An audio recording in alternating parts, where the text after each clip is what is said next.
এখানে দেখানো হয়েছে শাকিব খানের রেমুনারেশন কত বাংলাদেশে পেমেন্ট হয়েছে, চঞ্চলের রেমুনারেশন বাংলাদেশে পেমেন্ট হয়েছে, বাদ বাকি টাকা ওখানে। 2.5% হারে টাকা দিয়ে 3 শিফটে কাজ করে 60 লাখ টাকা বাংলাদেশ থেকে নিয়ে যায় কাজ করা কি পসিবল? আমি জানি না। বাংলা চলচ্চিত্র তো আমিও বানাইছি 4টা 5টা, আমি তো বলতে পারি না সম্ভব কি না। আপনারা ভালো বলতে পারবেন যারা মুরব্বী আছেন। কোরবানিতে ছবির আধিক্য নাই, একটাই ছবি আসতেছে, সেই ছবি কিভাবে কাজ হয়েছে সেটাও আমরা জানি। সেই ছবি ইন্ডিয়ার ফাইন্যান্স, ইন্ডিয়াতে কাজ, সেই ছবি কত টাকা খরচ করছে সেটা আমরা যেটা সোশ্যাল মিডিয়ায় দেখছি 8 কোটি 10 কোটি টাকা। আমি একটা যদি কোশ্চেন করি, 8 কোটি 10 কোটি টাকা আপনি ওইখানে নিছেন কেমনে? আপনি কি এনবিআর এর ছাড়পত্র নিছেন? আপনি কত টাকার ছাড়পত্র নিছেন? আপনি কত টাকার ছাড়পত্র নিছেন আপনি দেখান আমাকে।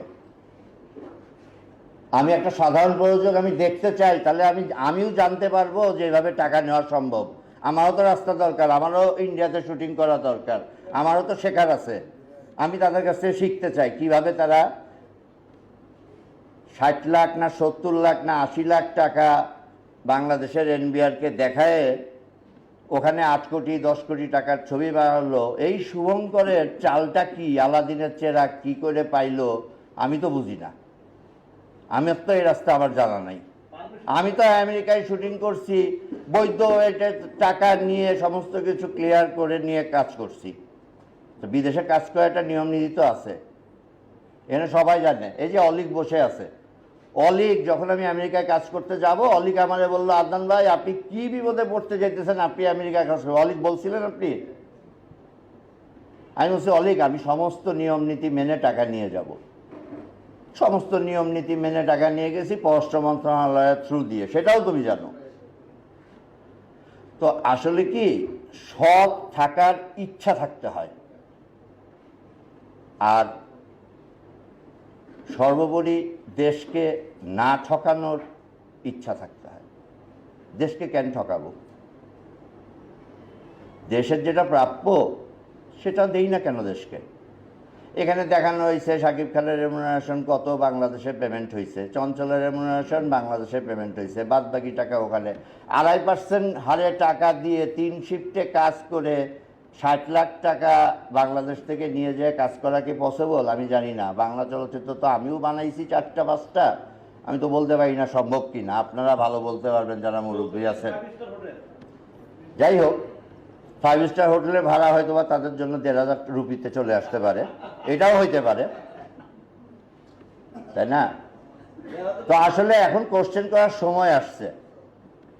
এখন শুধু নিজেরা আলাপ না করে সংশ্লিষ্ট অথরিটির কাছে কোশ্চেন করার সময় আসছে যে এভাবেই চলবে। তাহলে আমরা হাত পা গুটায় বসে থাকি, আমরা ছবি আর না বানাই, অন্যরাই আসুক, অন্যরাই ছবি বানাক, আমাদের হলগুলা গোডাউনে রূপান্তরিত হোক, ভেঙে চুরে মার্কেট হোক, আর সিনেপ্লেক্সে ইংলিশ ছবি চলুক, হিন্দি ছবি চলুক।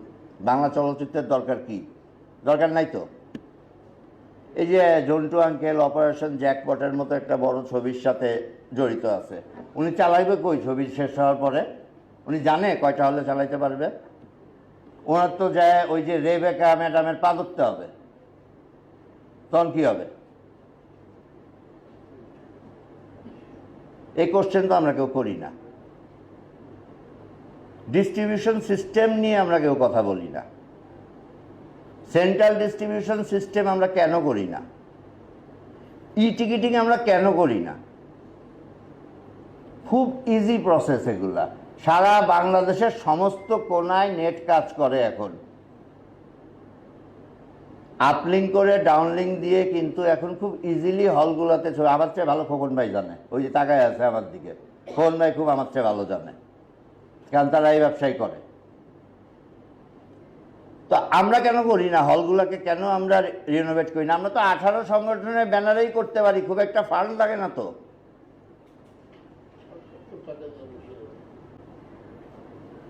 আসলে হয়েছে কি, আমাদের ইচ্ছা হারাই গেছে। আমরা হাঁটতে হাঁটতে হাঁটতে হাঁটতে এমন একটা পর্যায়ে এসে দাঁড়াইছি যে আমাদের ইচ্ছা হারাই গেছে। এই হারা থেকে ঘুরে দাঁড়ানোর জন্য একটা ঝাঁকি দরকার। এই ঝাঁকি দেওয়াটাই 18 সংগঠনের মাধ্যমেই হওয়া উচিত। তো বন্ধুরা, এই ভিডিওটি সম্পর্কে আপনাদের কি মতামত অবশ্যই নিজের কমেন্ট বক্সটিতে আপনাদের মতামত জানাতে ভুলবেন না।